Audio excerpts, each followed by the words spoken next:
বিশ্বের খবর যখন বদলে যাচ্ছে প্রতিক্ষণে, আমরা আসছি সত্যের পথে, নির্ভীক কণ্ঠে। CNW নিউজ টিভি সংবাদ, যেখানে শুধু তথ্য নয়, বিশ্লেষণও সমান শক্তিশালী। জাতীয়তাবাদী দল বিএনপির চেয়ারম্যান তারেক রহমানের সঙ্গে ভারতের হাইকমিশনার প্রণয় ভার্মার সাক্ষাৎ অনুষ্ঠিত হয়েছে। এটি প্রথমবারের মতো গুলশান কার্যালয়ে অনুষ্ঠিত হলো। সাক্ষাতের মূল আলোচনার বিষয় ছিল আগামী নির্বাচন ও দেশের বর্তমান রাজনৈতিক পরিস্থিতি। এদিন তারেক রহমান ইউরোপীয় ইউনিয়ন, তুরস্ক এবং মিশরের হাইকমিশনারদের সঙ্গেও পৃথক বৈঠক করেন।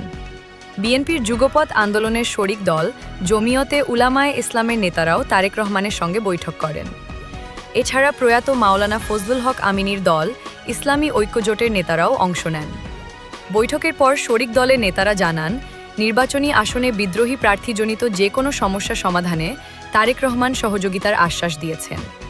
দলীয় শক্তি দিয়ে ধানের শীষকে বিজয়ী করার ক্ষেত্রে সর্বোচ্চ সহায়তা প্রদান করা হবে।